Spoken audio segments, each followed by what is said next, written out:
Welcome back into another episode of Jake's Takes. I am your host, Jake Massucci, and today we got another special edition of the show. I am joined by my guys, AJ Massucci and Matt Griffin.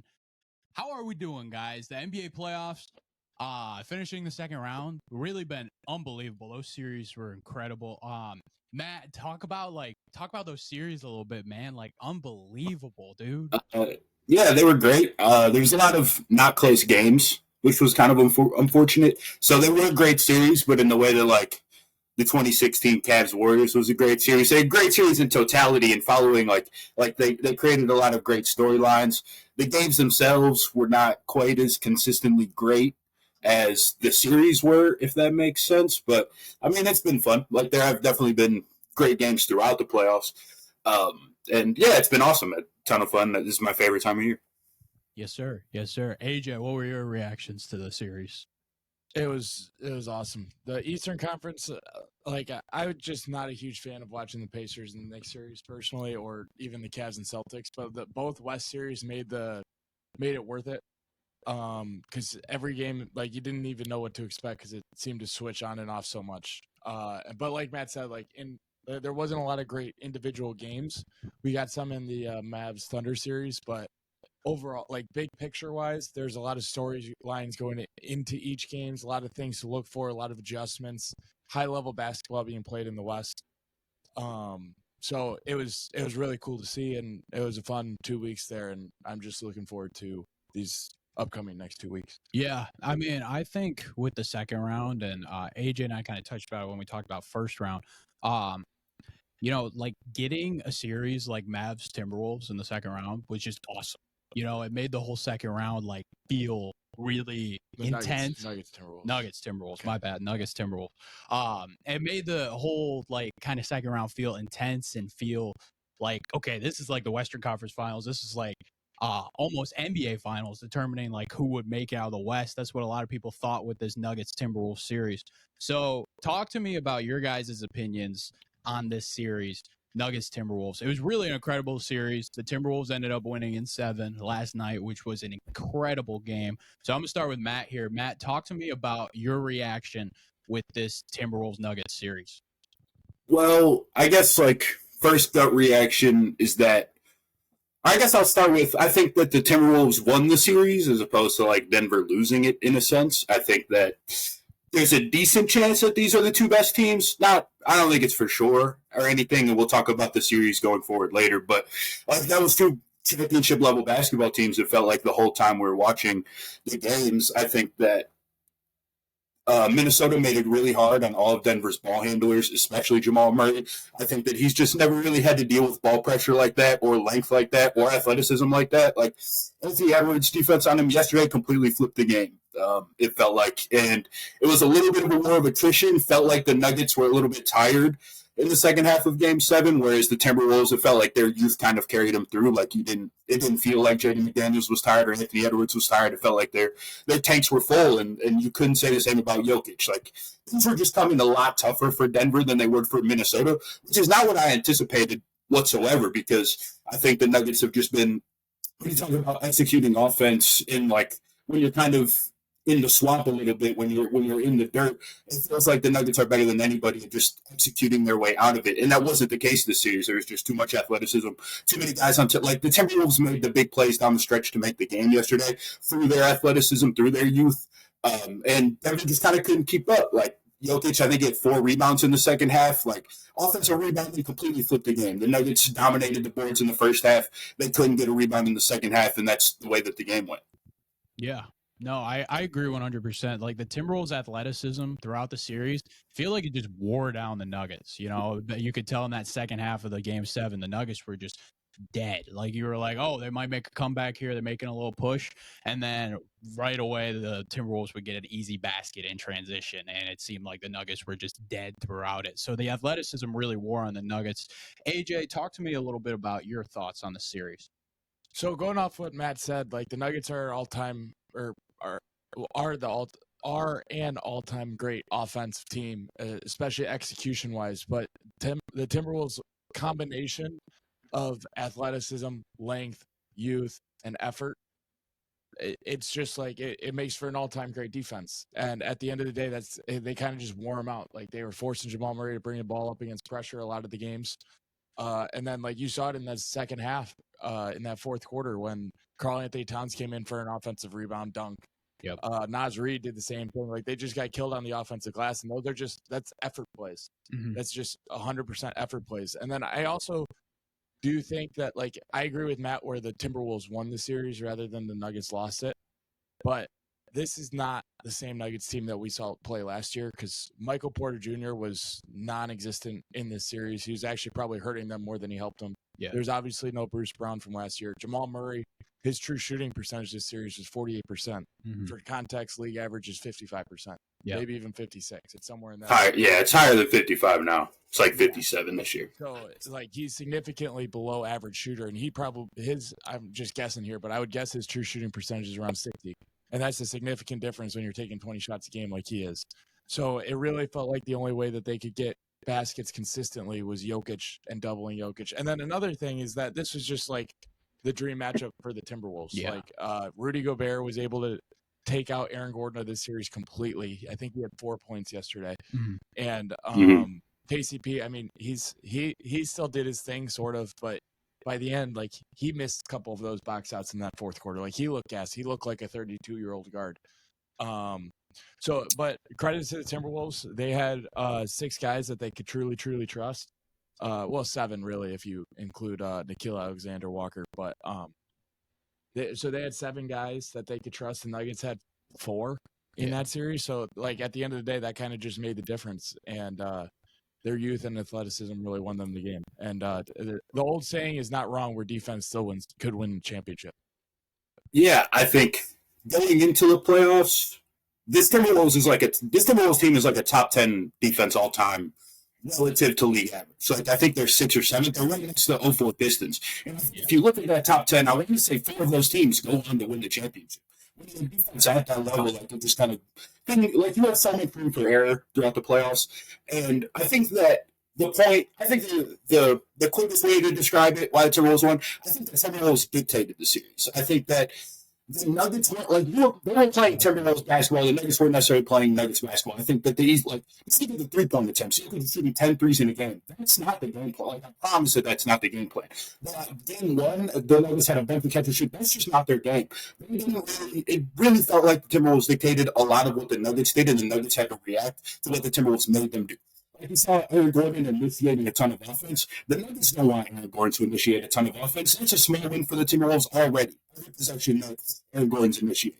Like it just felt like the Timberwolves get got up for the series in a way that it doesn't feel like the Nuggets did, and that was the biggest difference. It came down to Game 7. They had more effort, they had more fight, hunger, whatever you want to say. I think it all showed up in the second half of Game 7. And going off what Matt said, where it felt like the Timberwolves dictated it, the Nuggets then, especially in those first 2 games, the Timberwolves definitely dictated the pace of the game, the effort of the game, everything that went into the game.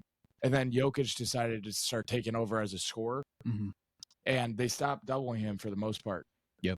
In games 3, 4, 5, but even 5, like Jokic just put on an all-time great Game 5 game that's now going to be forgotten in history because they ended up losing the series.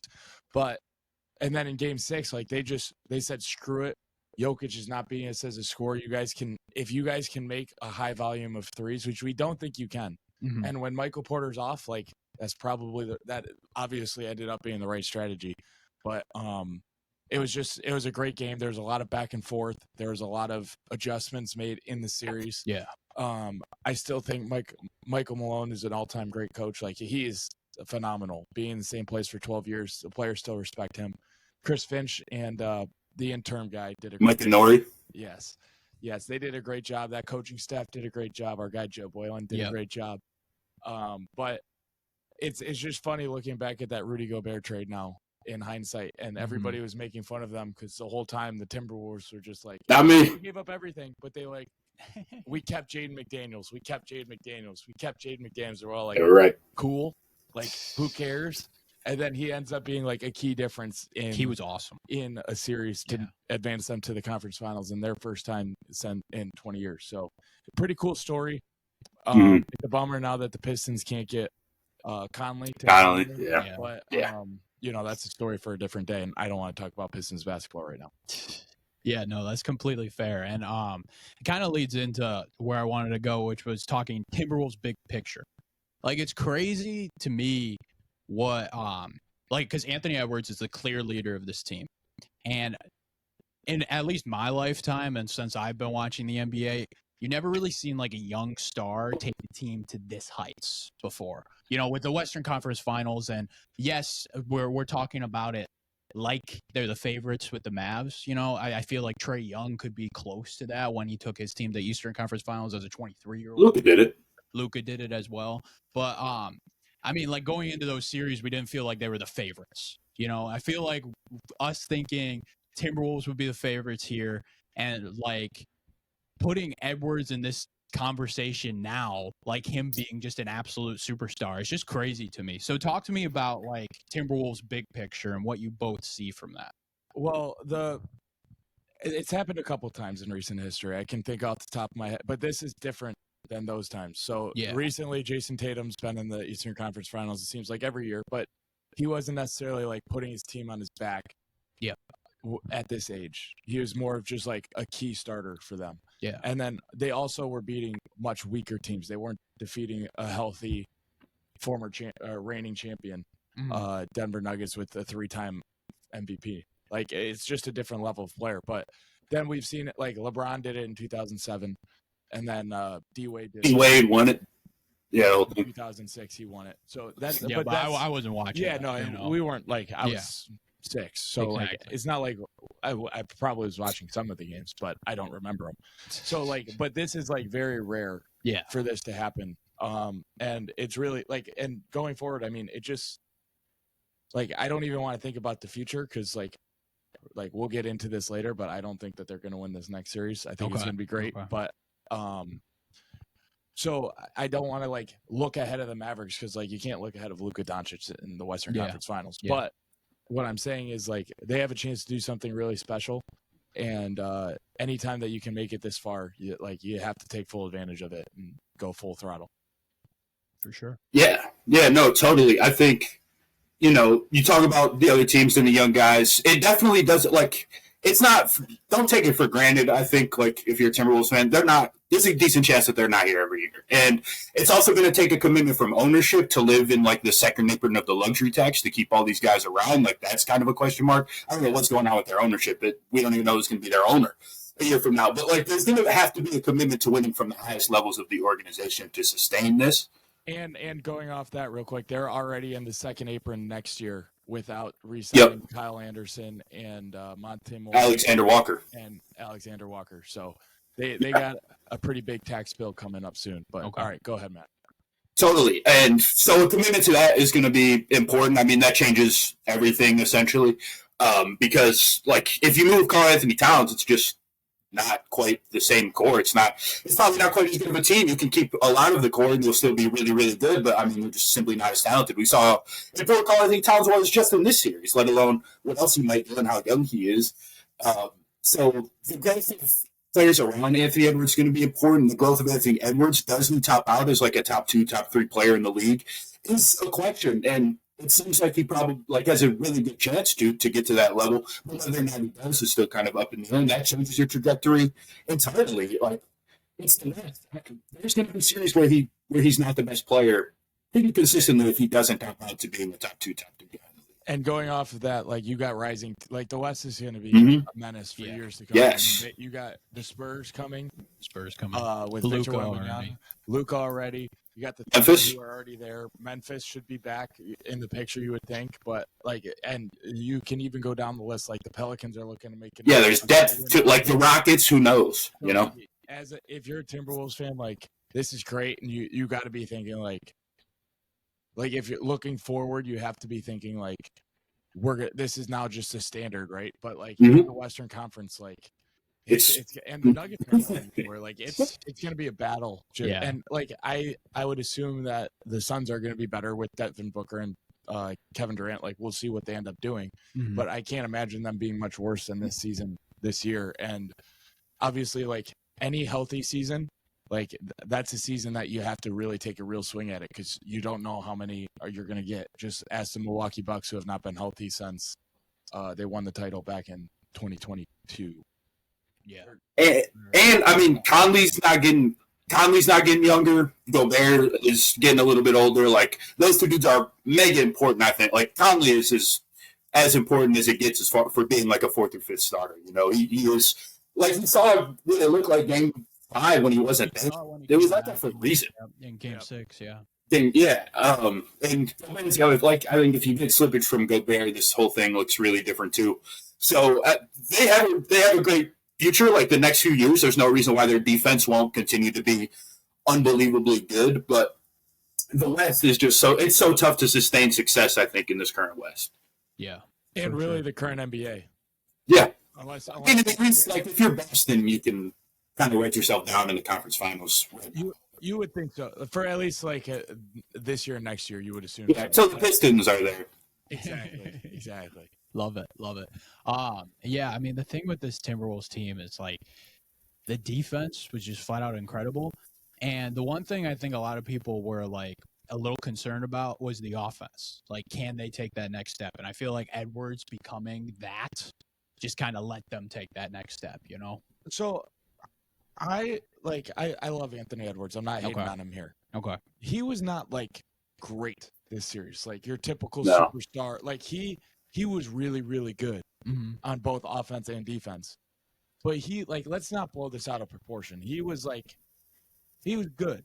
Yeah. He got hot for a minute. Yeah. And then it's like, all right, well, if he's going to shoot like Michael Jordan from mid-range, yeah, he can't guard him, but that's who he is at the time. Yeah. And but then there's yesterday in the first half, like they were begging for a big ant half, and it just didn't come. Mm-hmm. Yeah. And it didn't even really come in the second half. Now, defensively, he hit some big shots. Oh yeah.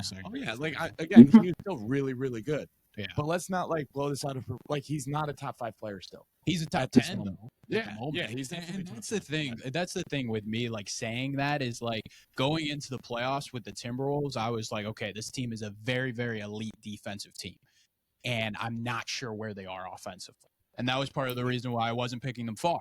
And Edwards taking a step up to where I thought he was and becoming that top 10 player, because I didn't think he was top 10. I thought he was top 20. I didn't think he was top 10. But becoming that step, not top 5, but top 10. Yeah, I feel like that took a big step for him. Yeah, and even like the Timberwolves offense is not elite, and it won't be elite really unless I don't even know what would have to happen. Unless he is Dwayne Wade. Yeah. Yes, and and there's still a realistic potential for that still to happen, but I just think it needed to be good, which it was, and they picked their spots, and also it's a lot easier to be good on offense when your defense is that good, where you're able to run a lot in transition, and then you have an effective half court offense, and that's what they were able to do. And I think the role guys sprinkle, like Jaden McDaniels having the offensive series that he did, that it's a question mark every time. Like what he's going to be like on offense is a question mark every time. You get multiple 20-point games out of him to supplement like maybe a rough end game. Like that's huge, you know. And 6 for 24 in game 7, but the fact that he still impacted that game to the level that he did defensively, it's like, all right, that is what a superstar is supposed to do. Like if he's not quite giving it to you offensively, Kobe did it. How long? Yeah, 13, 14 years ago, 2010. Well, he went 6 for 20. I think 6 for 24 exactly, and it was kind of the same thing. He had a bunch of rebounds. Defensively, he was really good. Like that's just kind of one of those things that superstars got to tap into every once in a while, unless you're legitimately Michael Jordan. I agree, and I just want to add this point before we forget it. I hate Karl Anthony Towns. I do not like him, but great series.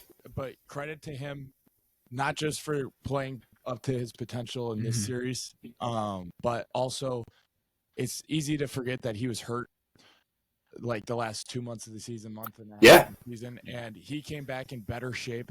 It's very easy to get out of shape, and he was playoff ready, and he's been great, and fun to watch too, frankly, and a great press conference after the game, but him and Anthony Edwards. But great dynamic. I just want to get that out because I will be the first one to hate on him, so I feel like I also have to put in some praise for him as well. Good for you. There you go. It's called growth right there. All right. Why don't we switch over to the Nuggets side with big picture? So we talked about it, how it felt like from last year to this year, like that Bruce Brown piece or like that depth piece just isn't there. And you guys said it. I thought it was great. Like there's only 4 guys you really trust on that team right now, going down to the wire. So talk to me about big picture. I'll start with AJ here. So it should be 5 guys.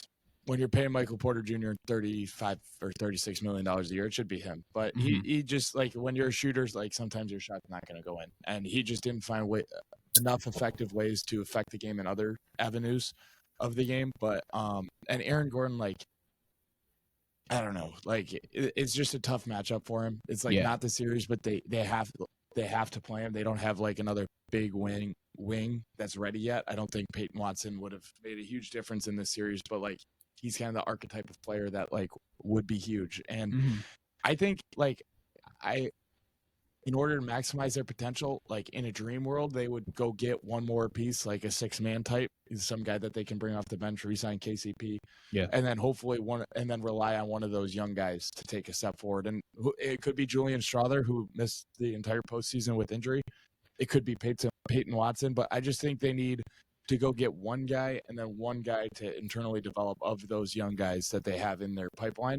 But it doesn't need to be anything drastic. They lost to a really good team in a really good series. But like I mentioned with the Timberwolves, like this was a chance with a healthy starting 5, and you didn't take advantage of it. So now it's just like it's tough to rely on all your starters to be healthy year in, year out. They probably need Jamal Murray to play better. And like at the end of the day, like that's just NBA basketball. Sometimes you lose, and doesn't necessarily mean anything was wrong. Like I don't blame them for not doing anything at the trade deadline, but it's just something to keep in mind that this was a healthy opportunity to win another one for Jokic, and they didn't get it done, which is just the reality of being in the NBA at this level of competition. Yeah, totally. I think, like you mentioned, adding another piece. I'm still kind of sorting through what piece I think that should be, because I do feel like it showed up in this series. Like they lack a little bit of shot creation, especially when Jamal Murray doesn't really have it go. Like then it's like Reggie Jackson. Can you give us something? Like they just lack another guy that can create a little bit for themselves or others, really. And they're so reliant on Jokic and so reliant on Jamal Murray, but to a lesser extent. Like when they both don't have it rolling, it gets kind of it gets kind of sloppy. And Jokic still have it rolling to his credit, despite what an unbelievable defense he was playing. Offensively, he did. Thought he had a bad series defensively, but I think that you saw a lack of creation pop up. I think that, like you mentioned, the big wing, like Peyton Watson, they clearly decided it wasn't his series. I get it. I don't really know what he impacts in the series because they tried to throw him on ahead for a second early in the series, just didn't work. And so, therefore, like if Peyton Watson's not kind of giving you a ton defensively in terms of what you're asking from him, you're probably not going to play him a ton. I thought Christian Brown had a really good series. I really enjoyed the way that he played on both ends of the floor. I thought he probably did the best job on Anthony Edwards, and then offensively, he was just kind of hustle guy, as he always is, and finding spots to make an impact. Another way that, sorry to interrupt, but another way that they could improve massively would be Christian Braun, like being shooting like legit. Because I think like he shot okay in college. Like I don't know, I feel like his shot looks good. It just doesn't really get at a high enough percentage. Yeah, he's second year, so like there's still room for him to grow. And if he like really emerges into a true 6-man, like fit starter type, like Bruce Brown, then I think we could see a major difference. But yeah, that could really help. I'm curious to see if they reshape this roster because like Jokic is like all time great, and it's a great supporting cast. It's not all time great with him, like. It could be better. Like Michael Porter's not blowing anybody's doors off as the third option, and Jamal Murray's not the second option. Really, you can find. I'm not saying that they should probably just turn it back. They're good enough to win. They just didn't this year. Like I firmly believe. And add some supplemental pieces in those like a Peyton Watson spotter to try to create Bruce Brown in the aggregate. But it's a relatively flawed roster. Like dynasty talks, that type of stuff was a little bit probably over their head for what we see here. I mean, dynasties have a bunch of Hall of Famers, Yeah, a bunch of like top 50 players of all time. And this roster, like they don't have another All-Star. Like Jamal Murray has one, and like he plays at a All NBA level during the playoffs. But he did this year, and like maybe it could be true that like he just got hot at the right time last year, like, and it may never happen again. Like, we don't know, but we've seen it in playoffs in the past before. So back in the bubble, yeah. he got really hot against the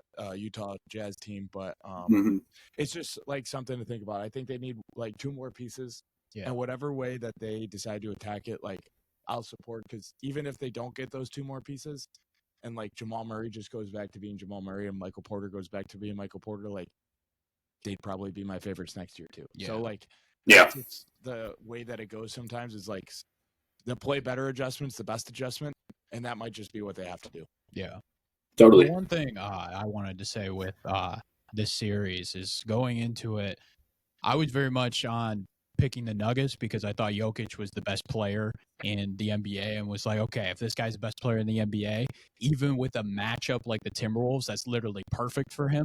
I feel like he'll still be able to get them over the hump. And that's what we had in Game 7, which was like, okay. And after the first half, I felt really confident about my take. Like, oh, the Nuggets look great. Jokic's playing awesome. Murray's playing off of him really well. But I'm telling you, man, like they were just completely gassed. And that's what happens with a young team like the Timberwolves defending at that level. And, I really think I'm just not a big fan of how much like Jokic played throughout that series. And in that Game 7, he only sat like that 1 minute. And I was just like, man, he seemed drained from it, and there was so much pressure on Jokic. It's like, all right, maybe giving him a little more shooting or giving him a little more cutting and some actions like that would be helpful. But, are there any free agent targets that you guys would target for Denver coming into this offseason?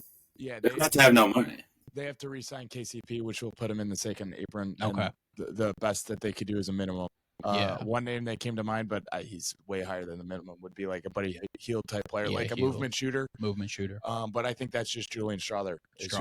Like I really think the one piece will come from like a Zeke Naji trade. Okay, because his salary is going up to like $8 million next year, and it'll probably be a deadline move. And then you got to just have one guy emerge from your young pipeline of talent that they do have.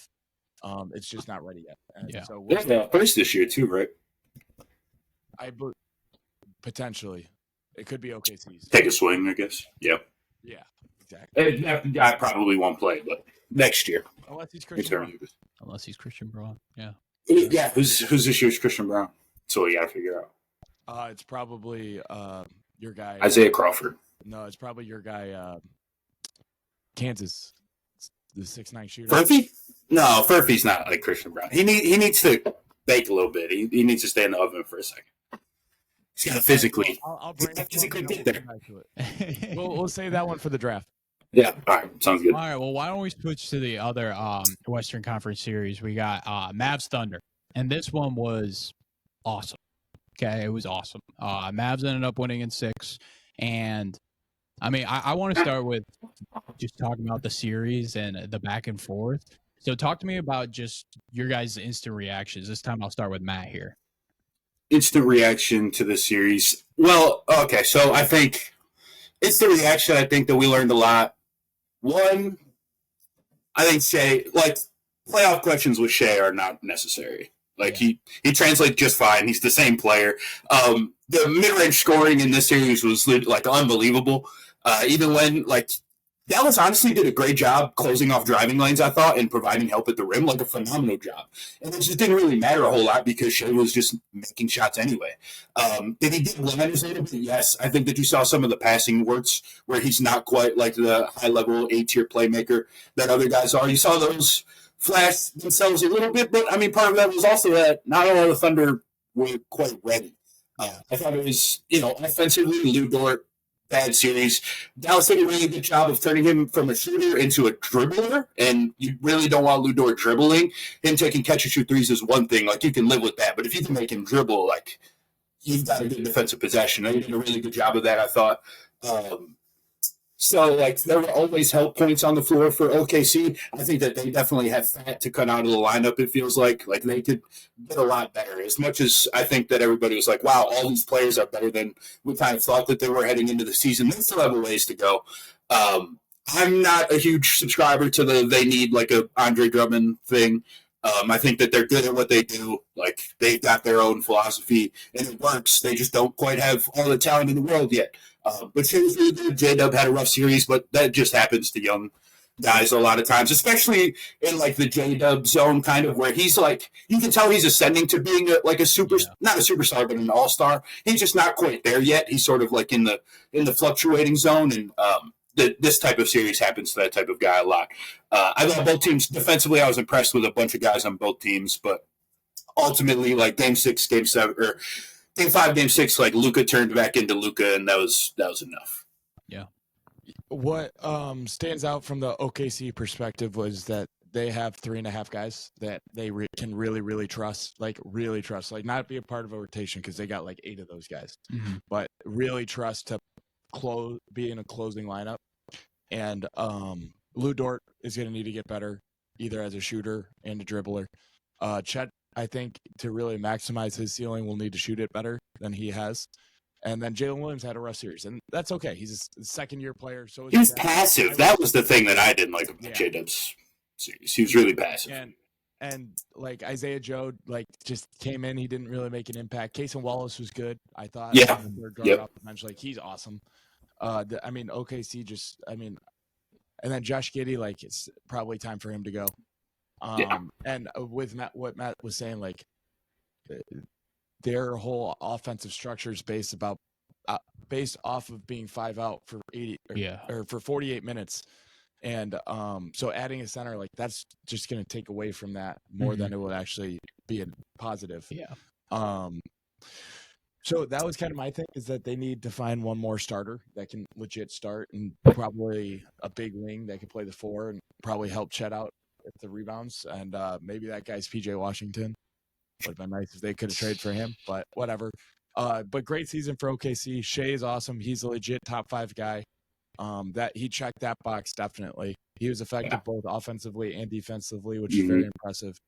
Mark Daigneault, I think, can learn a couple things from this series, like just from spacing perspective. Like some of that is the coach, where he's putting 6'3" guys in the dunker spot. Like you're not going to scare Derek Lively and Daniel Gafford with a small guard in the dunker spot. You're just not going to. And I don't think they truly maximized that 5-out spacing that Chet gave them, because they always had that, like leaving a small guy in the dunker spot that isn't like an explosive athlete. It's just not going to do much. Yeah. From the Dallas perspective, I was very, very impressed, because I don't think that was a Luka series, like an A+ Luka series. Because it was like C max. Yeah, it was a very average Luka series. It was his worst series ever. Yes, and it was like 24, 10, and 10. Yeah, and it was also a really bad Kyrie series from a scoring perspective. So like the fact that like their 2 best players did not play up to their level of play, and they still won in what realistically very easily could have been 5. Is very impressive. And it was like guys, like it was their center rotation of PJ Derek Washington, Lively, and then PJ Washington was great. Derek Jones Jr. was great. And then they are the best executing team on the defensive end of the floor that I think. Because like their rotations, they're perfect. Yeah, they're perfect every time, and they got rim. Like they don't have like that elite defender that you would think of. No, like, Derek Jones Jr. is great, and so he's the closest one. Yeah, and like they're not like top 5 at their position, and maybe Derek Jones is. I don't really know. Depends. He's close, he's but playing like it. He's not Jaden McDaniels, you know. No, and they're executing at a top level. Yeah, and they slowed down one of the best offenses in the league, and that's how you're able to withstand a subpar series from your stars. And so I'm just really impressed. Massive credit to Jason Kidd. He coached a great series. And even like putting in Jaden Hardy for a couple possessions in Game 5 and Game 6, like just giving them a different look. Another guy that's capable of playing. Huge credit to Nico Harrison. Like there's one player that has played minutes in both this series and the last time they were in the conference finals in 2021, and that is Luka Doncic. Every single other player that played a minute. Maxi Kleber. That's funny. Wow. It's that like that just blew my mind when I heard that. So very proud of the Mavericks, and it's fun to watch them play, man. They just execute at a high level that you don't see very often. Yeah, I mean, Did THJ not? I don't know. Who?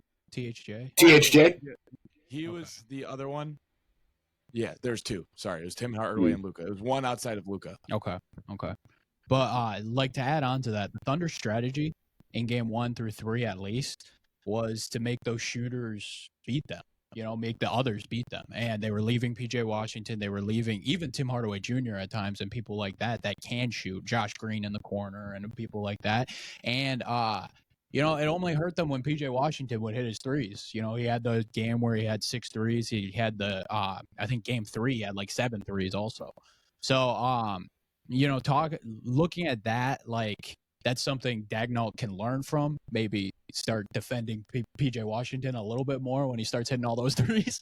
And I liked it too, because especially game, I think it was 2, where they did the same strategy and they were able to win big. Like it worked, and the Mavs had to adjust. I think it was game 1 or 2. Well, another factor of that is the Mavs also just had 2 like below 30% shooters on the season hitting at like 40% for the series. Yeah. So like there is like a little bit of, I don't want to call it luck because like you have to make your shot to win a series, but like I understand the strategy, but PJ was like 28% from the corner throughout the season. Like if you were a coach who would have done it, of course he would leave Palmer from the corner. Like of course that would be the first thing you think of. And I'm excited to him for stepping up. I've loved that. I've always liked PJ Washington quite a bit, but yeah, I mean, great to him for stepping up. But like, it's hard to be mad at the Thunder. Like, yeah, the role dudes played well. That's what you wanted for. Like, you committed to stopping Kyrie. Like they were gapping Kyrie, and he really just did not have many driving lanes to go to. In case of Wallace did a phenomenal job keeping the ball in front, but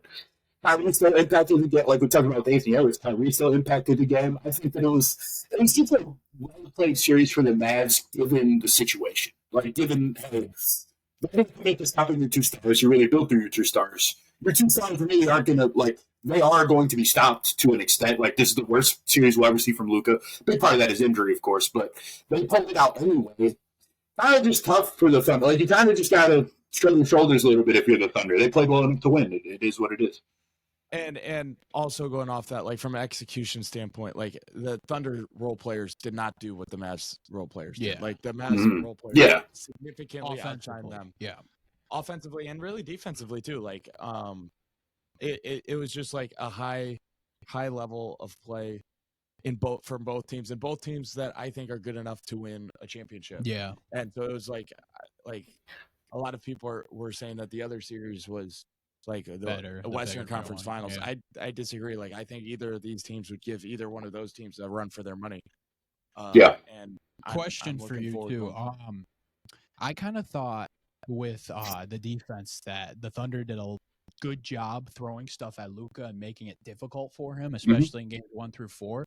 Do you think the Thunder would be like the best team to throw defenders at Luka, or do you think there are better teams to do that? Like going into this Timberwolves series, do you think it'll be a similar thing? Well, the funny guys, Timberwolves and Celtics both got multiple guys that they could throw at them, different looks that they can run. This upcoming series is going to be fascinating. But the Thunder definitely did a good job of like keeping mixing. I think they're going to foul him like 20 times every game. Yeah. So I don't know how you can compete with that. Well, the X factor for that I think is like the Timberwolves have a guy for Kyle Anderson guards Luka as well as anybody in the league. Okay. Like for what it's worth, like we'll probably see the series. He's going to guard Luka a lot. Kyle Anderson just has the length and like he's like, yeah, I can go slow too, and he does a good job on Luka. He's Luka's like. Luka takes a lot of his advantages through strength, and Kyle Anderson doesn't necessarily allow him to do that. Like he's a good Luka defender. And then they have obviously like Anthony Edwards, a different type of defender. Mikhail Alexander-Walker's a different type of defender. Jalen McClain obviously a different type. There's not a lot of guys that throw at Luka. I'm curious to see how much it matters because usually it just doesn't. Like in the regular season, Luka doesn't even make a punt sometimes in the regular season. He makes a punch in the sense that he goes through everybody. Like he cycles through. And I think that's going to be a fun part of this Timberwolves series. Not to get ahead, I guess we're just talking about Timberwolves Mavericks a little bit now, but like, where's Mike Conley? Because the Mavericks are happy to use everybody that they have as screeners. Like, they'll do it. Like, he can run pick and roll with BJJ. He can run with PJ Washington, Gafford Lively, obviously. Like, Kyrie Irving. I mean, they run a lot of two-man actions between Luka and Kyrie. I don't think that you're going to want Mike Conley on Kyrie just because you want a stronger defender there. So that leaves him to deal with Derrick Jones Jr. You're going to deal with these like late corner cuts, getting offensive rebounds and stuff. That's kind of going to be a problem. I worry about his size a little bit. I love Mike Conley, but it's kind of a weird series for him defensively. And they also like can't really take him out of the game because he does so No. much for them offensively, and especially against this Mavericks attack. Like Matt and I, when he was over last week, we were watching the games and we were talking a lot about like what a secondary playmaker would do because come draft season that happens all the time. And Michael Conley and Rudy Gobert pick and rolls like the perfect second action to run. Yeah, like secondary of offense to run if like Ian Edwards gets doubled or whatever the case may be. Like the first action doesn't work, let's run a Michael Conley and Rudy Gobert pick and roll or Karl Anthony Towns pick and pop. Like so they need him and his offense. So it'll be tough. Like that's a real fascinating thing. I also think like hunting, like Kyrie specifically hunting Karl Anthony Towns, getting him in foul trouble, Luka, that kind of thing. And then like how well Rudy Gobert plays. Like he's got a big to guard, but like we've seen in the past, like it doesn't really bother Luka when there's a rim protector under the basket. So I'm just interested to see kind of how that matchup works. Like that's so fascinating to me. The Dallas on offense and the Timberwolves on defense, just like that matchup and that chess match will be great to watch for 7 games. And then after game 1, all right, now what's going to happen in game 2? Yeah, because I'm expecting this, and this. Like if this happens, like, and then it might not happen and it might not work even if they do it. So like it's just going to be really fascinating because at the end of the day, like it comes down to players making plays. Yeah, and that's what I really think that this series is going to come down to. And to build off that point, like about the matchups, I wonder how long are the Timberwolves going to treat like Derrick Jones and PJ as non-shooters? Because I'm sure the series is going to start that way. You know, like they're going to see if PJ Washington can continue it. They're going to. I'm sure that they're going to throw Jaden. I'm sure on Derrick Jones Jr. Tell him to roam. They're going to let Gobert probably have a couple possessions on Derrick Jones Jr.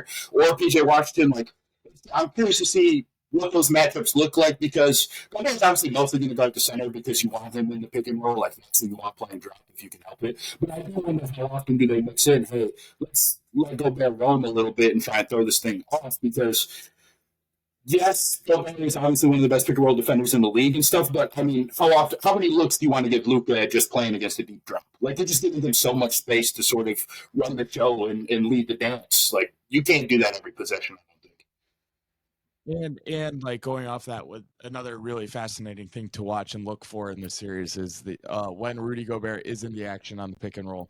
Rudy Gobert is probably the best in the NBA or top 2 at least of playing a 2-on-1 where he's the guy in the deep drop, and Luka's probably the best guy at going against that with the lob threat that he has, the lob threats I should say, because there's 3 of them. Yeah. There's 3 of them that they have with Derrick Jones Jr. and then 2 centers. And then also like just his mid-range craft, like it's going to be a fascinating series. I can't wait for it, and I'm just looking forward to it. It's going to be a lot of great basketball to watch. Yeah, no, I mean the Western Conference Finals, we're definitely getting a treat. I knew no matter what with that Game 7 Nuggets and Timberwolves, I was like, all right, either or, it's going to be a fantastic series. You know, it's going to be awesome. So we are actually going to take a little break. And then we're going to switch over to the Eastern Conference. We'll be back in a sec. Hello. This is Giovanni Mosheri. You might have heard me a couple times on Jake's Takes. I am the sports media director of Oakland University's campus radio station, WXOU, and I've been the host for about 2 years of a weekly sports show called The Jomo Show, where we cover all of Oakland University athletics, including a weekly update on scores and highlights, as well as interviews with athletes or those otherwise involved in athletics. You can listen to The Jomo Show live on WXOU Thursdays at 6, or you can tune in to me afterwards on Spotify. It's The Jomo Show. All right. Welcome back into the show. And we are going to switch over to the Eastern Conference. So the first series in the East was Celtics-Cavs. And this kind of went how everybody expected, where the Celtics pretty much dominated 1-5. So, Matt, why don't you start for this one? Why don't you give me your reaction to just what happened in the series and what you see going forward for both teams? That's my first. I mean, the Eastern Conference is so Mickey Mouse. Like, these teams suck so bad outside of the Boston Celtics, and it makes the Celtics seem like they suck. Well, it doesn't seem like they suck. They're just not as interesting because the rest of the team sucks so bad. Um, but Cleveland. So, like, the series, I'll say I was impressed with Mobley. That was one of the things that I came away from this series thinking about Cleveland was that Mobley, like, obviously, I think that you're kind of kidding yourself if you think he's going to be like an offensive engine of any stretch of the meat. Like, if you think that he might like be a one or second option on a really good team, I think that seems unlikely. But if he can be effective in the role that he was asked to play throughout this series, I think that's a great sign against a defense like this. Defensively, I thought he was really good. Obviously, which like is pretty consistent with him, but I think like he was asked to kind of anchor a lot more than he normally is, and I think that he held up pretty well against a spectacular offense. So that's a good sign. Came away generally really impressed with what Evan Mobley did in this series, for being so young. And he's about to get a max contract, well deserved, and excited to see sort of how that plays out. My other takeaway from Cleveland, I learned all of the ways that having a messed up jaw can impact you on a basketball court. I didn't know it messes up like your grip and stuff. I was reading a bunch of people who are smart about how your body is connected and things like that, and having a bad jaw can really throw off your offensive game. So Darius Garland shooting you some bail, shooting Darius Garland some bail for that. It's been a rough year for Darius Garland, kind of turned into just a guy, but I think that he'll return to form soon enough. Yeah, so going off that, like the Celtics are just so much better than them. And then the Cavs are also like hurt, like injured, like legitimately injured. Like Donovan Mitchell didn't play 4 or 5. Yeah, didn't play games 4 or 5. The Cavs fought hard though, like they were competitive. Not quite sure necessarily what all the hate is about JB Bickerstaff. They seem to play hard for him. Go ahead. I got a little bit of JB Bickerstaff smoke. So when Mitchell and Mobley, or not Mitchell and Mobley, when Garland and Mobley got hurt initially, they had like the best net rating in the league for a month and never played that lineup again. Yeah. Did not know that. Yeah. So they just never went back to. That makes a little bit more sense. But they played hard for him, so like, and they won a playoff series now against the Magic. So like, again, Eastern Conference, Mickey Mouse, kind of sensing a rhythm here. And we'll get to that in the next series as well. But yeah, like the Celtics just took care of business. Probably took one more game than it should have, but the Cavs like had unreal shot making in that game. Like they shot a crazy percentage from 3. The Celtics played bad. Like it was the exact same. It was like a carbon copy of their round 1. More interesting, the Cavs, I think. And then also, I think that it's pretty clear that they need Kristaps Porzingis to be healthy. Yeah. In order to win a championship. Okay. This next round, I don't think they need him, but to win a championship, they need him. Going to the Cavs side of things, like I already talked about this Darius Garland broken jaw stuff. Like it's rough life. So I'm giving him a pass. Donovan Mitchell was great in games 1 through 3. Specifically, game 2, he was great. Yeah. And then Evan Mobley was great. He's a stud. I think it's clear that he's a 5, and he's getting limited by having to play with Jared Allen. And they have a really interesting offseason ahead because there's already reports that like if Evan Mobley's the 5, then Jared Allen, you have needs to trade him. Go, yeah. And then there's already reports like if Donovan Mitchell does not request a trade because he's only got 1 year left under contract, then Garland wants out. Yeah. So it seems like they're going to have 2 major movements, I would assume. And that just leaves for a fascinating offseason. Yeah. And those reports got directly after Game 5. there was no hesitation. They were like, yeah, we are not playing together. And NBA media has been going off this postseason with like a hit piece 30 seconds after they lose. Donovan Mitchell must have been texting Shams like during the games. Like, this sucks. Yeah, we suck. Yeah, so it's just like I don't know what. It's also like going off that like not playing that lineup for when they had the best net rating in the league is kind of ridiculous. But it's also just like it was a flaw in team construction. Yeah. Like I think they maxed out at where they are. Like they got Max Strus, who's a solid shooter. Like he was asked to dribble way too much. Yeah. way too much. Like Max Strus dribbling is like one of the ugliest things in the NBA. It's like I don't know. It's just not very pleasing to watch. But one question going forward is just like, and this is the question that I wanted to ask you guys is like, how good is Evan Mobley? Like, would you the 3 young bigs in the NBA, like Chet or Victor Wembanyama is in his own category. Yeah. So then the next 3 in the tier 2 would be Chet, Alfred Şengün, and Evan Mobley. So how would you? Well, I know who I'm cutting. I'm definitely cutting Şengün. Okay. I think I'd pretty easily just go Vic 1, obviously. Chet, Mobley, Şengün, probably. Now, the problem is that if Şengün doesn't pan out to be like a legit offensive engine, like he's limited. Like he's just really limiting in a way that those other guys aren't. Chet, I think, is just more malleable throughout what like lineups you can play him in. I think defensively, like they have a little bit different strengths for sure, but I do think it's largely probably going to end up a wash long term between those two. And offensively, Chet's just a different level of score. You know, like that just is what it is. He is, and passer. He also doesn't play with another non-spacing big. For sure. Well, yeah, because he can space though. Like that's it. That'd be okay. He can, but I just like I do have this idea that Evan Mobley still can shoot long term. His percentages are like totally average. It just takes forever to get into, and he's still. That's the problem. That's the problem is the load up time. Like, why am I respecting that? Like, if I'm guarding him off ball, why am I not still I can recover? And it's not like he's still in closeouts.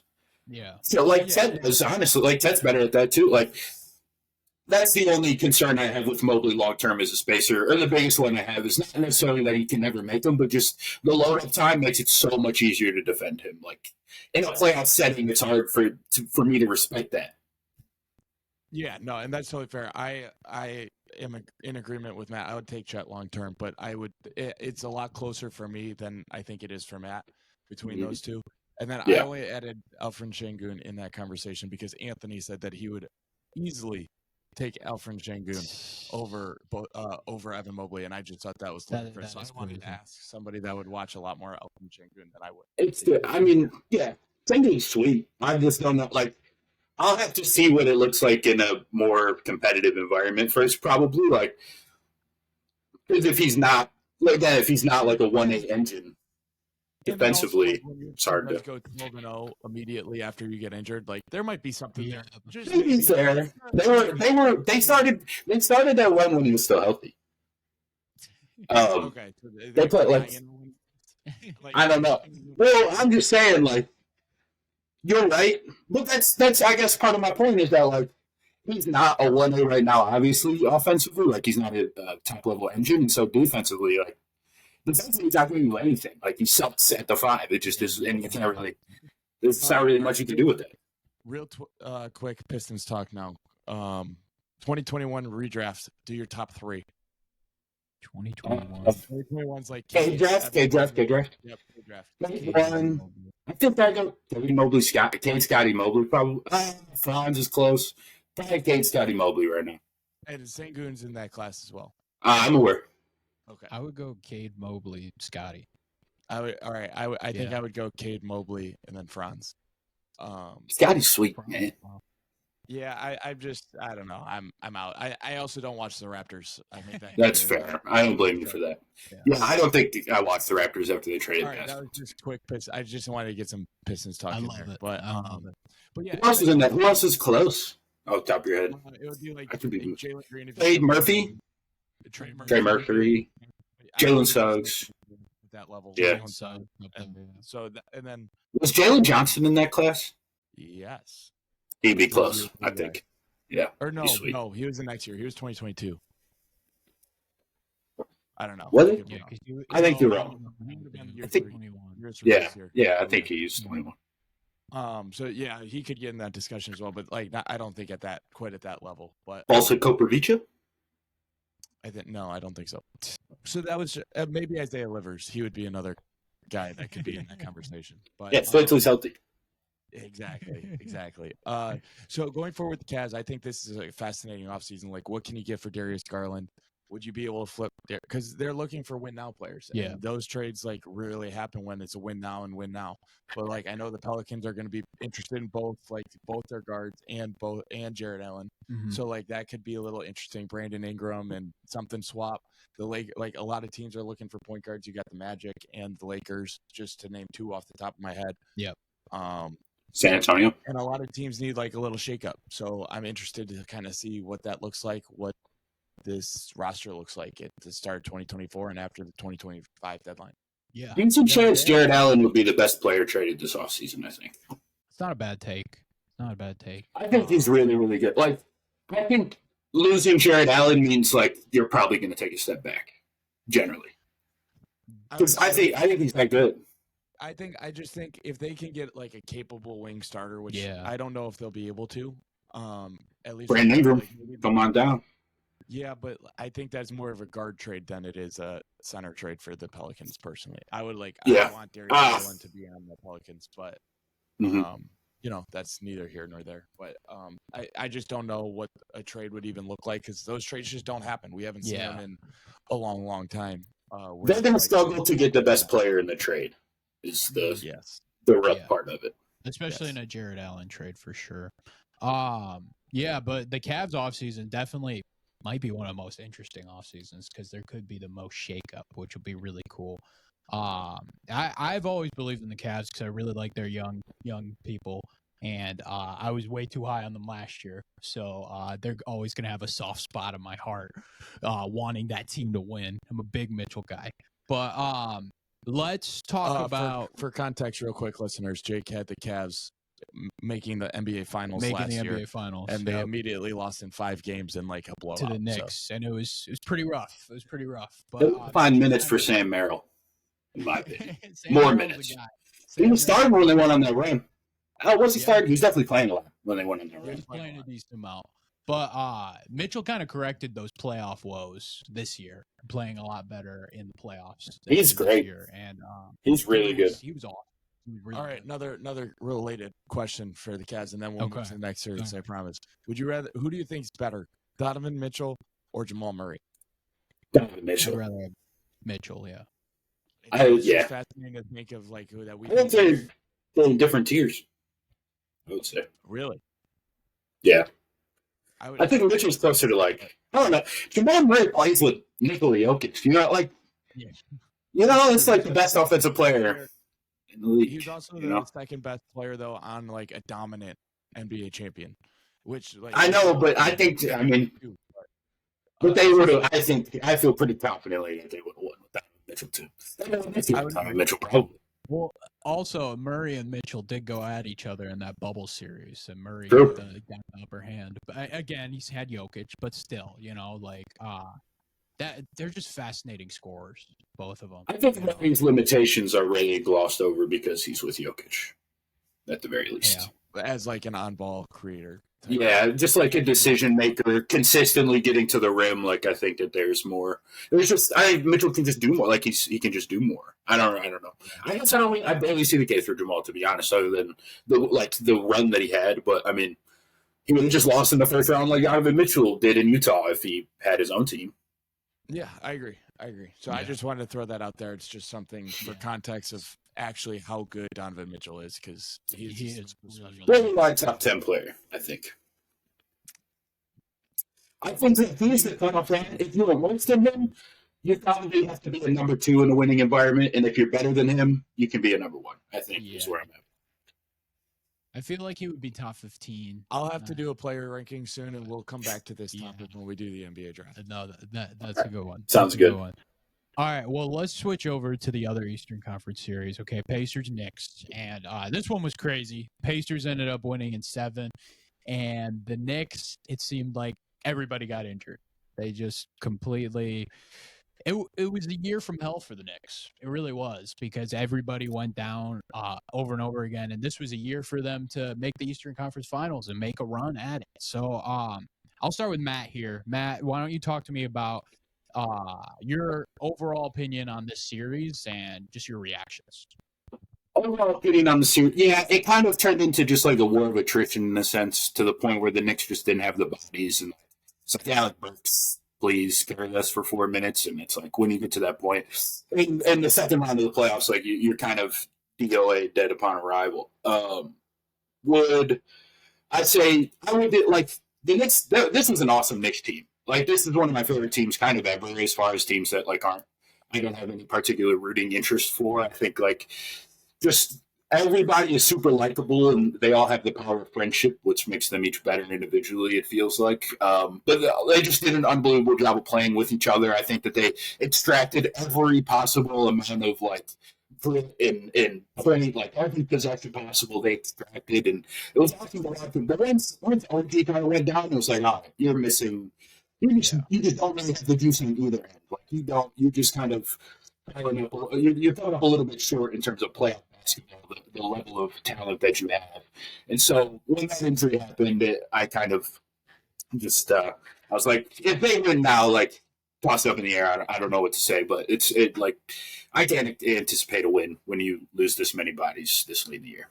Yeah, it was unfortunately, like, is the ugly part about sports is that that was the story of the series, was just the injuries. Like, just to remind the listeners, they lost Julius Randle like 2 months ago, and then they lost Mitchell Robinson. He didn't play at all in this series.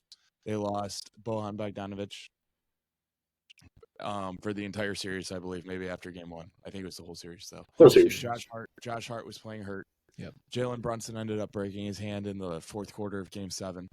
And then Brunson broke his hand after game 3. Yep. Brunson broke his hand. Yes, Brunson broke his hand in game 7. And then Isaiah Hartenstein looked banged up. Dante DiVincenzo looked banged up. Like, and that's everybody that plays outside of Alec Burks and Miles McBride and Precious Achua. And it was just like they just came up a little bit short. And this is like I disagree where it was like you said it was a season from hell, because they found out that Jalen Brunson is like that dude. Like he's a real guy. And that is the most important takeaway from the season for the Knicks. And you got to assume that they're going to be a little healthier next year and in years going forward. But and it was the best they've done in the playoffs since I can't even remember, like in our lifetime. In 2000. Yeah, it's been a long time since they've been this. They won a series with Melo. They won one series with Melo. So I guess they tied. Competitive in the next, and they definitely were competitive. They should have won if they didn't get hurt.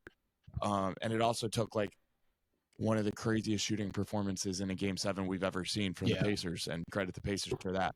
We'll get into the Pacers in a minute, but it was just kind of a disheartening way for them to go out. They really needed a secondary creator outside of Jalen Brunson. DiVincenzo did what he could, making like every shot. It seemed like he's awesome. 39. Spectacular season, unbelievable season from Dante. Like the top 5 shooter in the league this year, like out of nowhere. Not out of nowhere, but essentially. At that level. This is a guy that, first of all, he destroyed Michigan back in the day. But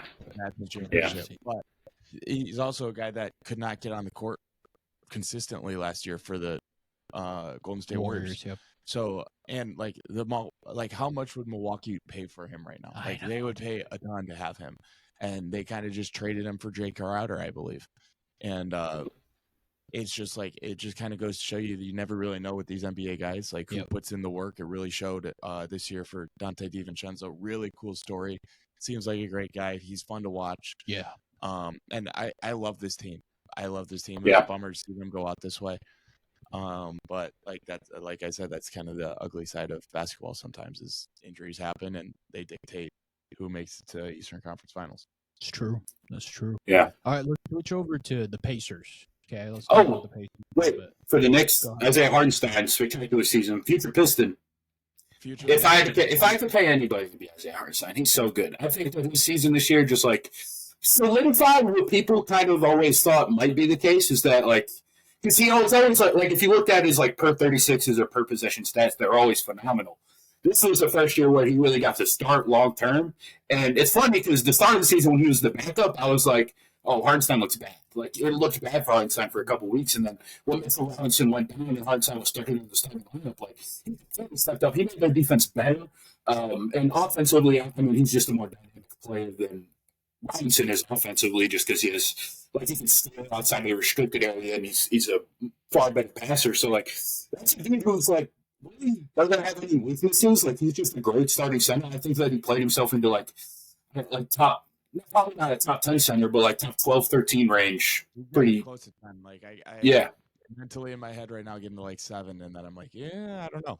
But I think I did the exercise and I ended up like 11, 12 range for what it's worth. I will do that exercise shortly and we'll discuss. Okay. But, and going off that for the Pistons specifically, the Knicks can only pay him up to like $19 million a year for this upcoming season based off of like salary cap rules. We don't need to get into all that, but they can only pay him 19. The Pistons can pay him whatever. So hopefully it's going to come with the tax because we're a worse team and we're not in New York. But it would be a great fit, and I'm all in on that's the guy that I want this offseason. He would fix us. No single player available would fix us as much as he would. Love it. Hartenstein and DeAnthony Melton. I'm all in. I'm all in. Hartenstein and Monk. That's Monk would be awesome. All right, now we're going again too far down this road, and I don't think many people really care. Hartenstein, Monk, Modest. All season from heaven. Right, well, let's switch over to Indiana then. We were more focused on New York for that one. Indiana moving on, winning this game 7. And I feel like all of us kind of came to consensus where it was like, it's kind of because New York got injured, but like I don't want to take it away from Indiana because I think they were a pretty good team, and like Halliburton came on late and they had an unbelievable Game 7 performance.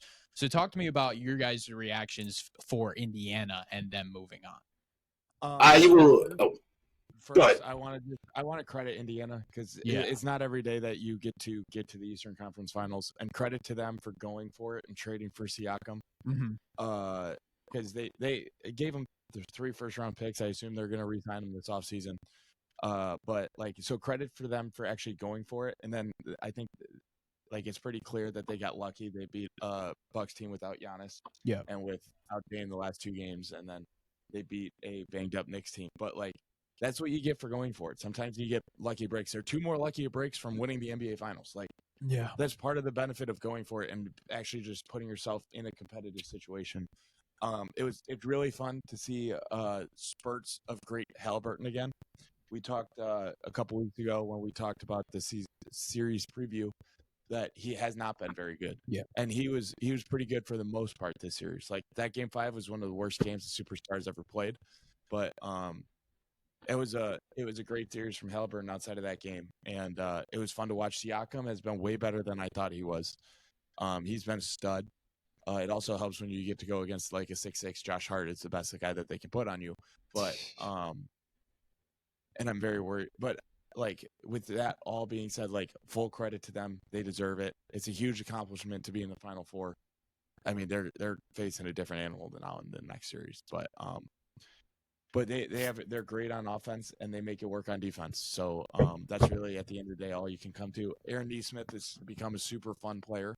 He defended Brunson pretty well in that last series, I thought. Yeah, as well as he could. Right? Yeah, and it was a better matchup than Nemhard. Yeah, for sure. So they made that adjustment. So credit to them, credit their front office, credit their coaching staff. I'm looking forward to see like they are a fun team to watch. So like at least we will get a fun series to watch, I hope. But I just don't know how much drama there necessarily will be. Yeah, I think definitely huge credit to them. I mean, we talked to like did the ball bounce their way 100%. Like they got some breaks, but they had a 160 offensive rating in the first half of last game. They had a 87% effective field goal percentage in the first. Like they just couldn't miss. I don't know. Like it might not have mattered who they were playing. They literally were not missing in the first half.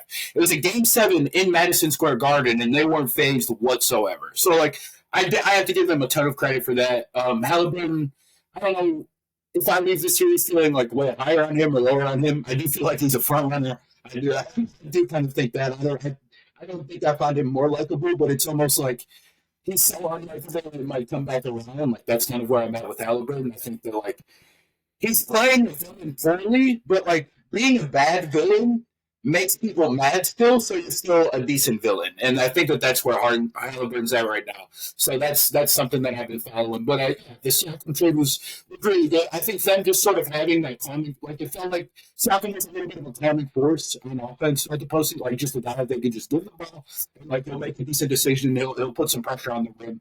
And defensively, he helps them a lot too. I think that was something that was kind of lost. I think I played when it initially happened. Like this was the worst defense in the league when they traded for him, and just getting like a Siakam level defender who, he's not Bam Adebayo, but just adding that to what they already have is a big upgrade. And you guys talked about, Nemhard didn't do the best job necessarily on him. But I mean, Neesmith did held his own to an extent. Definitely also first team all foul with Lou Dort. Neesmith fouls so much, and you just get home all. And I would like to add Karl Anthony Towns to that list. Yes, yes, too. But he gets called for all of them. He don't like him. Whereas with Lou Dort and Neesmith, it's like, what can you do? That's just what they're here for. TJ McConnell, I thought had a really good series. I think that he's just had a good season. I feel like every time I've watched him, I've been impressed this year. It's not like he's rookie. Yeah, and I was talking to Anthony about this this weekend. Talk about the most unlikely archetype of player to make the NBA and be successful. Yeah, like a under 6'3" white guy that can't shoot. It has to be the first time in 60 years. But he was awesome. Who? Rubio. Rubio. How tall is he? I assume 6'2", 6'3". Is he bigger than that? Maybe, I guess.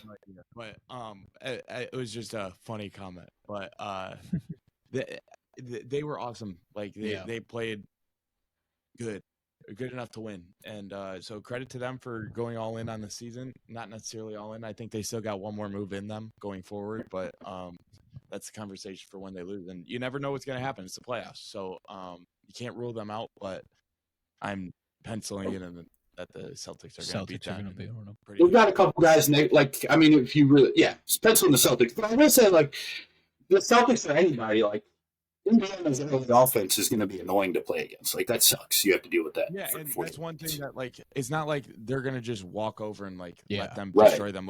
If the Celtics don't show up, the Pacers will take advantage. They will score. They are going to score. You have to be on top. So they have to be on their game in order to beat them. But when it's the Celtics best versus the Pacers best, I don't think it's not even close. So that kind of leads into predictions. So we're talking Celtics, Pacers here. But before you get into what you think it'll actually happen, talk about the matchups a little bit with each other. So AJ, go ahead. So they just got guys to throw at the Pacers guys. Derek Weiss and Drew Holiday, and they could even go bigger with Jaylen Brown if they want. Probably want to utilize Tatum more as a help defender, but then they also got guys to throw at Siakam. As well. And they've played Siakam before. They played them in 2020. Yeah, at least the two forwards did, Jaylen Brown and Jason Tatum. So they know that the one thing that he really wants to do is that spin move. The spin move. Yeah. And you don't have to play him to know that. Yeah, and and they have experience guarding him at this point. Al Horford will do a terrific job on him too if they want to, because they could probably put Tatum or Brown on a Miles Turner for stretches. If Porzingis comes back, that's gravy on top. Matt and I were talking off air, and I personally think if he's ready to go, bring him in off the bench, let him play 15-20 minutes, get his toes wet a little bit. So that's the Celtics on defense. I think they're going to be able to slow them down enough, and I just don't think that the Pacers have enough good defenders to really slow down the Celtics and cog them down. If the Celtics are playing with a purpose, a lot of the times the Celtics don't play with a purpose or they play without a plan as well, and that's when they kind of get stuck in the mud. I forget who I heard it from. I think it was Zach Lowe or somebody on Zach Lowe's podcast, but I thought he put it perfectly, is that the Celtics just they treat 10 on the shot clock like it's 4 on the shot clock. And you could run something else. So hopefully they start to learn from these mistakes, but we've been saying the same thing for it seems for years. 6 years. Yeah. So they need to play this a professional series. And if they do, I think it'll be a 5-game series. I like it. Yeah, I totally agree. There's no reason that the series should go more than 6 games, maybe from a shooting variance perspective. The Pacers steal a couple, but if the Celtics play a B series, they'll win. We've seen the Celtics beat themselves before to a degree, so I feel like the Pacers are good enough to where if the Celtics beat themselves, the Pacers can like take advantage of it for a couple games because the offense is so good and they're just just the early offense. They're fine, like the pace that they play at, the tempo that they play at. After misses, after makes, it really doesn't matter. Like you always have to be locked in defensively against the Pacers. But just the talent, like there's just such a talent discrepancy. I'm excited. I think that we'll learn a few things about the Celtics throughout the series. I'm curious to see because I think that they'll have an opportunity to dictate the pace to a degree, and I just want to see what they want to do. Honestly, like, do they want to win all the time? Do they want to slow down against a team like the Pacers? I'm not sure. They're really good in transition, so they might want to lean into that as much as possible. But the Pacers are also at their most comfortable there, and the Pacers they run everybody off the 3-point line. We'll see how the Celtics deal with that because the Celtics get up so many. Like there's certain things that I'm excited to see from the Celtics perspective, just in terms of kind of how they deal with different battles, I guess. But yeah, it should be Celtics in 5. I think Celtics in 5 or 6. And one thing that going off like just the pace of the game kind of thing is I forget, I was listening to somebody's preview of this series and they just mentioned that they actually believe that the Pacers wanting to play at pace is going to help the Celtics because when the Celtics play with pace, they are a significantly better team. Yeah. When they're just attacking early and not walking the ball up the floor, right? Yeah. So that's just like one thing to keep in mind too is like the Celtics can play pace pretty easily, and I just don't think that this is like a nightmare matchup for the Pacers in my opinion. Fair enough. So you guys both have Celtics in 5 then? I do, yeah. I'll go 6. You'll go 6. I think I'm going to agree with Matt and go 6. Just give a little bit, just the shooting luck and stuff like that. So let's switch to the West then. We kind of previewed the series a little bit, but we can go similar with talking about each matchup and similar stuff with that. I'm going to start with Matt here. Matt, talk to me about Timberwolves Mavs and your thoughts on this one. Timberwolves Mavs. Yeah, this is I'm really excited about the series. The Mavericks have been kind of like my favorite team to watch all season, and this is a huge test for their offense, I think. We talked about it earlier, but the Timberwolves just kind of have all of the guys imaginable to throw at really good guards, which is the Mavs MO, having the best backcourt in the league. And will they throw Kyle Anderson at Luka a lot? Maybe. Will they? Jaden McDaniels, how much will he get that assignment? Like, there's just so many different looks that they could throw at the Mavs, and I'm also just curious to see schematically, like how they treat Luka. How much help do they throw at him? Because generally, you don't have to help Jaden McDaniels a ton, but it's Luka Doncic, and generally, like that's the case kind of for all their guys, and the help generally is Gobert behind them, and can Luka dictate those matchups? Can he get to the spots he wants? Because I think he'll be able to get to his spots against the McDaniels more than he'll be able to against a guy like Kyle Anderson, just through strength alone and just sort of the way that he plays. And Jay McDaniels is a spectacular defender. He's also can be a little bit jumpy. He can get into foul trouble. He did it a lot this season. I think that could be something like you probably just don't want him guarding Luka at 48 or at 30 or whatever, simply because you don't want him with 4 fouls in the early third quarter. That's probably the story of the series. Like AJ talked about, just at court, Mavs offense versus Timberwolves defense. What does that look like? But I think like half court Timberwolves offense versus half court Mavericks defense is really interesting too, because like you said, AJ, the Mavericks rotations are spectacular, and I think that if they want to trap Anthony Edwards, they'll do a better job trapping Anthony Edwards than the Nuggets did for sure. And I think that their sort of athleticism in the back line helps like equips them better for that than the Nuggets are. I think that Eric Jones Jr. might honestly be a better matchup for Anthony Edwards one-on-one, just from a ball containment perspective, than the Nuggets had for him. Because KCP just really wasn't up to the challenge. It felt like that just wasn't a guy he could guard. It is what it is. It happens.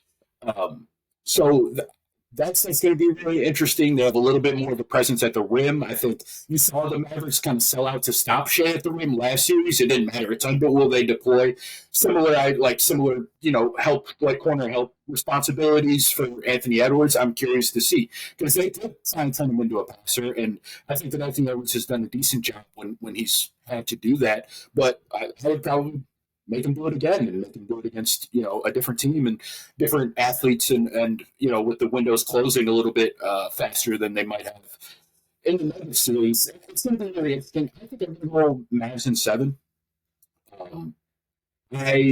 It's hard. Like, I obviously can see the Timberwolves winning the series, but the athleticism they have behind Luka and the way that they've been defending and the way that they can kind of turn it on defensively, which has been the case all year. And now that Luka's just getting healthier, like, I don't know how many stops you can really, like, can you have an 88 defensive rating game against Luka Doncic? I'm not positive, but I would have said the same thing about Jokic a month ago. So. Yeah. Yeah, I was just about to mention that because you would have thought the exact same about Jokic. Yep. But I echo everything that Matt said. I think actually Jaden McDaniels is going to make a living guarding Kyrie this series. Yeah. Okay. Well, Ant already said he has that matchup. Oh, he does. Okay. Yeah. Well, I think because I actually like Ant better on Luka, which I know like it won't happen for long stretches, but it'll happen for stretches, I would assume, just because he's bigger and stronger. And he's like, because Luka's just going to get him in foul trouble, I feel like. And I feel like the length will bother Kyrie a lot. The combination of athleticism, length, pressure. But I guess you have, like Nickeil Alexander-Walker, you'd rather him guard Kyrie than Luka, for example. So that can kind of shift the matchups around. The combo of those two guys will make Kyrie's life very, very difficult in this series. So I think he'll deal with it better than Jamal did, though. I would hope so, but he didn't have a big series last series. They did a lot to take him away, but I mean the Timberwolves are just as capable of that, bigger players. Gobert's still there to take away the rim, which makes life just tougher on Kyrie. And now he's one of the best small finishers of all time. But like it still makes an impact when one of the best rim protectors of all time standing down there. Yeah, I'm very curious to see like how. When they bring Cat into the action, like you can't put two on the ball against Luka. You just can't. He toasts it. He can make that like cross court pass right on the money to a 40% 3-point shooter. He made a couple passes in that. Oh yeah, and then like how good the chemistry is with him and Derek Jones now and the centers like throwing the lobs because they always seem to be on the money. I mean, he throws some incredible lob passes. I believe he's now taking the mantle from Trae Young as the best lob thrower in the league, but that's a debate for another day. And then I really like the Mavs matchup with them defensively. Like when the Mavs are on defense, like their rotations are great. So like Matt said, if they want to put two on Anthony Edwards, which I think they're going to have to do, you start Derek Jones Jr. on Edwards, which is a pretty good matchup. Maybe you start in like a drop and see how well DJJ can get over those screens, but and like their centers are going to have somebody to guard pretty much at all times. One thing going back to the other end of the floor real quick is like Matt keeps mentioning Kyle Anderson. Well, that means like he's going to have. He has to play offense. He also has to. He has to play offense. Right. Place to hide somebody like a Luka or one of their bigs. Yeah. And and then like Kyrie has somebody small to guard, which is great for him. He's got Michael Conley or Monte Morris or Alexander Walker, and like their rotations have just been on point. And PJ Washington, I feel like, is a great matchup for Cat. Like he can match him strength in the post, and he can get out to a shot decent enough. And I think they're gonna let Jaden McDaniels shoot threes, and they're gonna force the Timberwolves to shoot too many threes that they're not comfortable with taking. Or force them into like difficult contested shots in the paint. Like I just love the way the Mavericks execute defensively, and that's why I'm taking them in 7. I also think like if Luka has a step back going, like nobody can guard him. Yeah.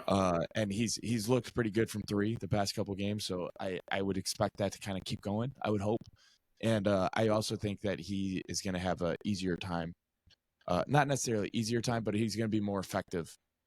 Getting healthier, his shot's gonna look a little bit better, and I just expect, Matt said it's the worst playoff series of all time. I haven't looked at the numbers, but I'm gonna believe Matt, and I'm just not gonna bet on that to happen twice in a row. So I'm gonna go with the Mavs.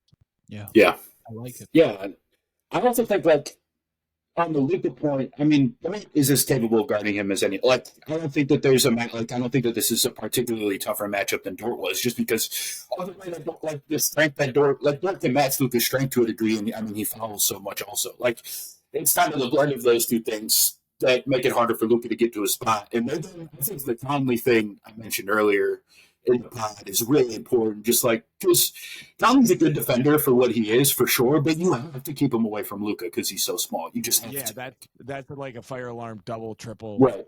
Exactly. It's an immediate double. And I mean, Luka's going to make the correct play out of that. And obviously, the Timberwolves are going to be ready to rotate. They're not idiots, but I don't know where it's hard to hide anybody against the Mavs. I really think it is. Like I think that they do a spectacular job of finding the matchups that they want, and Luka does a great job of dictating that. And so it's a big part of him. It's a big part of kind of just their general roster construction as well, and all the size that they've accumulated over the time. I wish that they had Kleba for this series. I will say, but yeah, I'm really excited. Really excited. And then another aspect of that too is massive.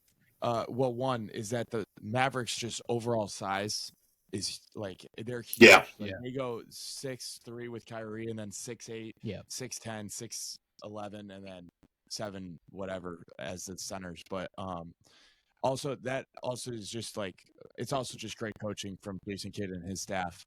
And I'm just like fascinated because he was like one of the worst coaches in the league. Yeah. Like it was like. But his stars always liked him.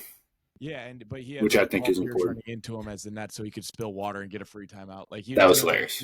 Like That's smart. And, like, and then as soon as he left the Bucks, like they become the 1 seed, and Giannis starts winning MVPs. Like he had a tough track record, but he's definitely taking advantage of this opportunity and has them as one of the highest level executing teams in the NBA. I would say the most so of anybody, if that's the right English there, but they're executing at a high level, and I just like they do everything with a purpose. Yeah, and it's not always going to work out because it's the NBA and they're good players, but they do a really good job of like maximizing everything out of their talent.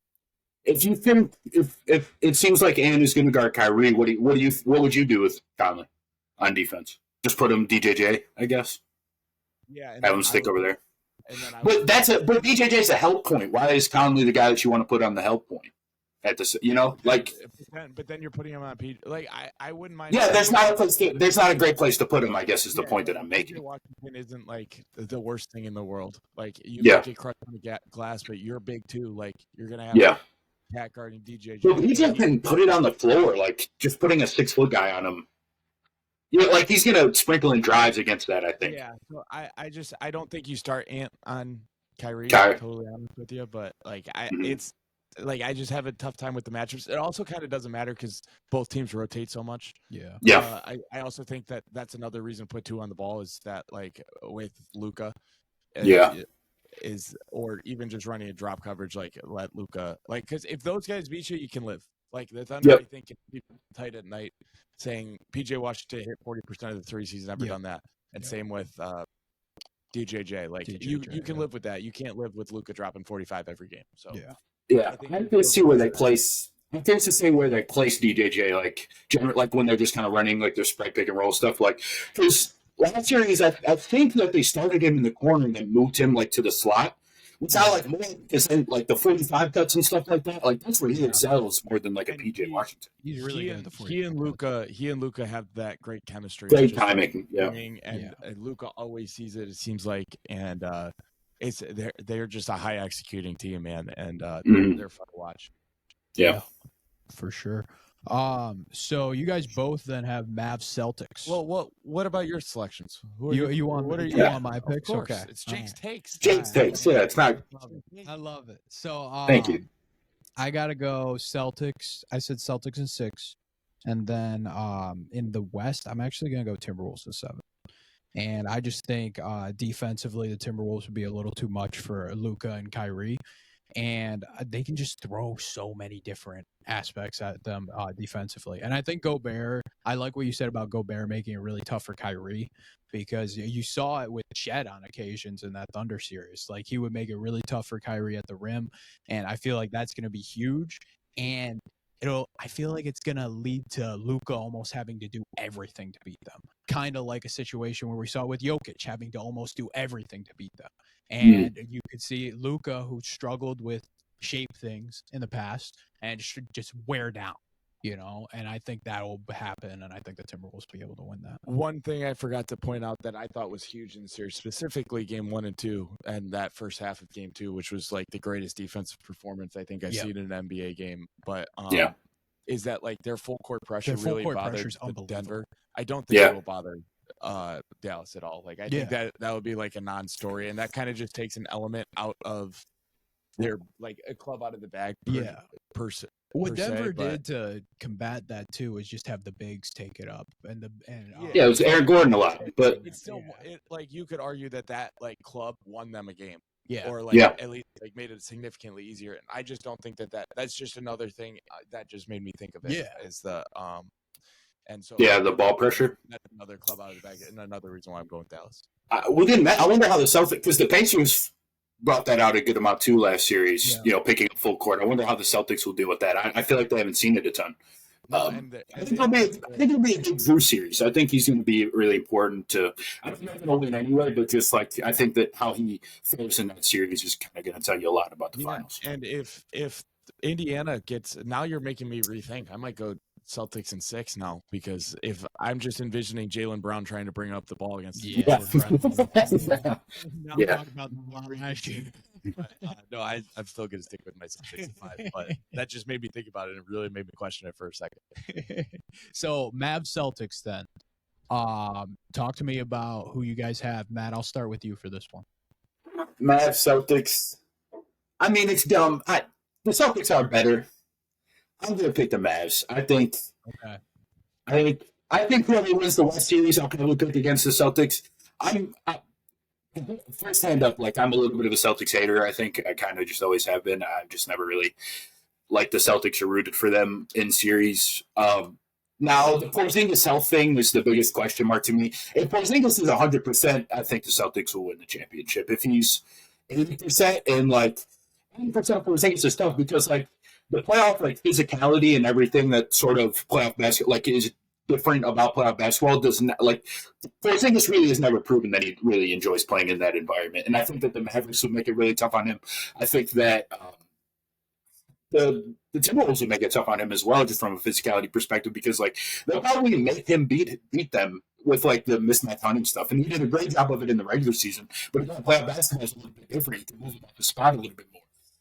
And, you know, having the guys with a lower center of gravity than he does might be a little bit more effective in that environment. And also, just like they just don't have the advantage creator that the Mavericks do, like on a consistent possession-to-possession basis.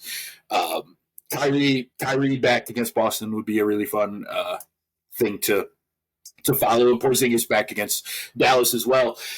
So, like, there'd be a lot of storylines. How the series will go, that'd probably be like a high-scoring one, kind of. I think that Luka can cycle through the guys that Boston has and probably give all of them buckets. You know, like that's just kind of what it is. I think that he's just a different problem to deal with entirely than even a Jokic. Not that he's better, but he's just different. Like it's just a different equation to solve in a way. And I'm not sure how much having like great individual defenders is going to matter.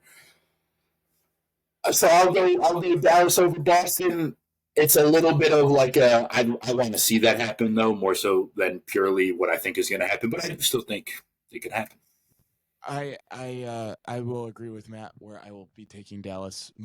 And for similar reasons, I am also a Boston hater. Boston stinks. I've never been, but it seems like a terrible city. Yeah. With terrible people. And Yeah. I just think like I said, like the Celtics are the most talented team in the NBA in my opinion. Especially starting 5-wise, especially when Porzingis is healthy.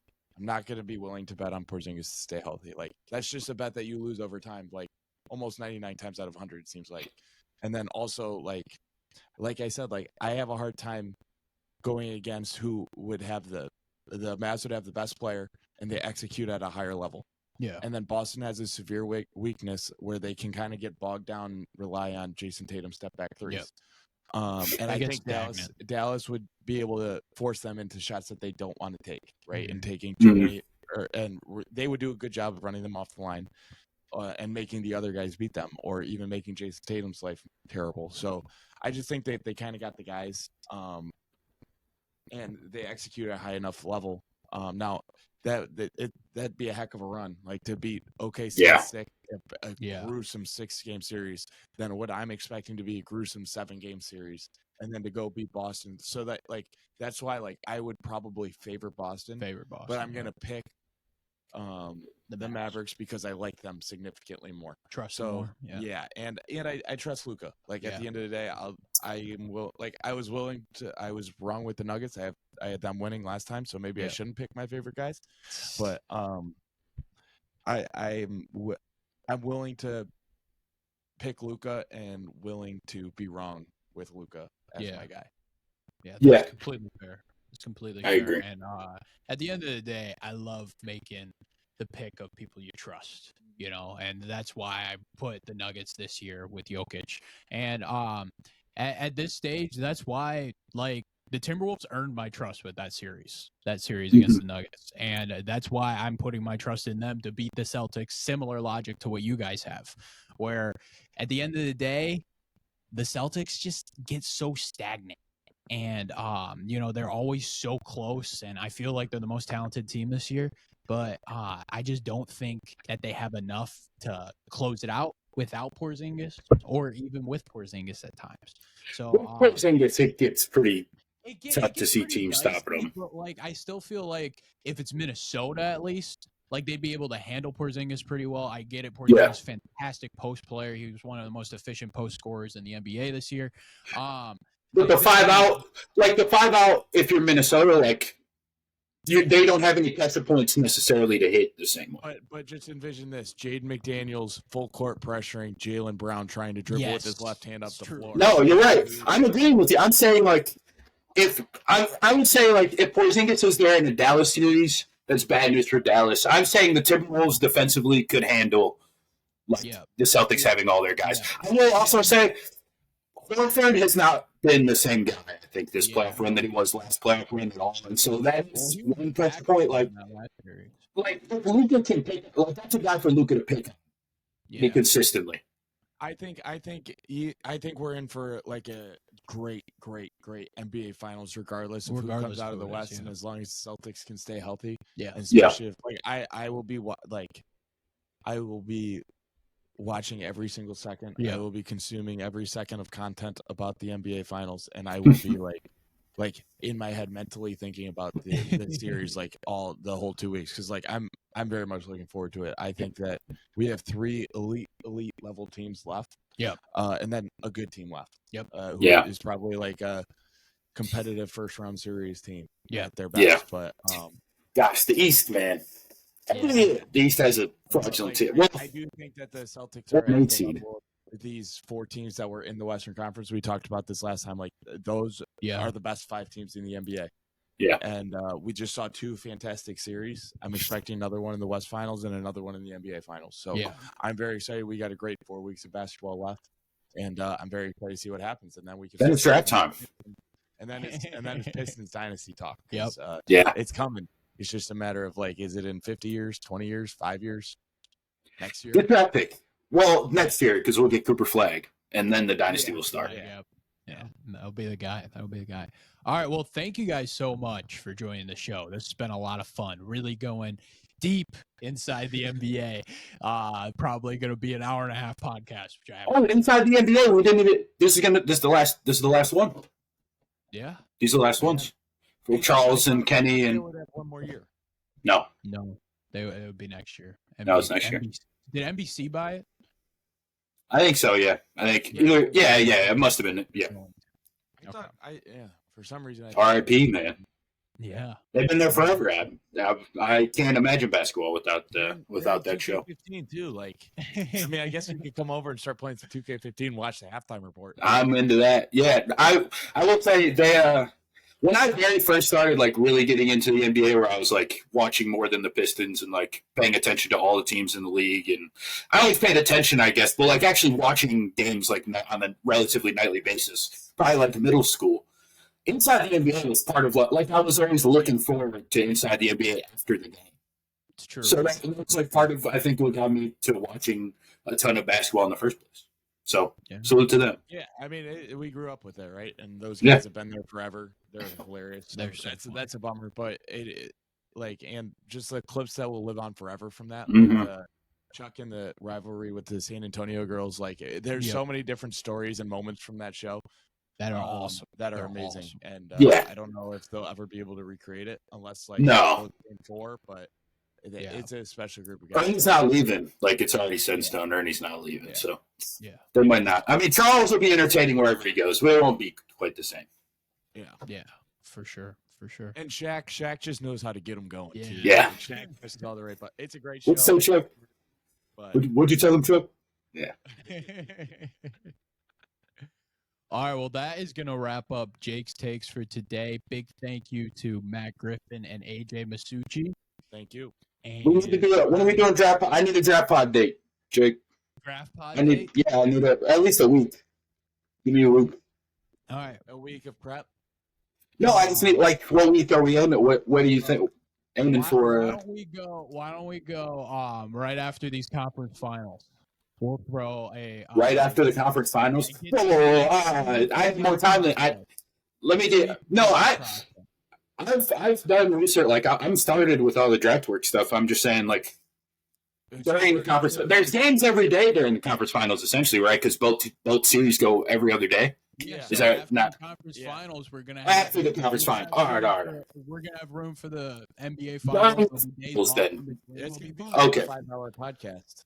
Yeah, Between player ranking, draft, and then we'll have to spread it out. and then NBA finals preview, conference finals. Like, yeah, you're gonna have. Conference finals wrap up. The NBA finals preview plus draft The board NBA stuff. content is at a high on Jake's takes right now. And Does having a terrible draft mean that we talk about the prospects more because there's more to like explore? Like, Because I don't people know don't know. about that one, People but- don't know them. like I have more to say about. Well, do I have more to say about like Modest Buzelis than like Wemby because Wemby is just like, yeah, he's 7'4" and can do everything, so he's gonna go. It might be more exclusive content. I might have to put a subscription-based system. Oh, wow. Yeah, go crazy Okay. on that. Yeah, I need a cut of that then. If that's how we're doing. All right, well, that's going to wrap up the show for today. Thank you guys so much for listening, and I will see you next time. Peace.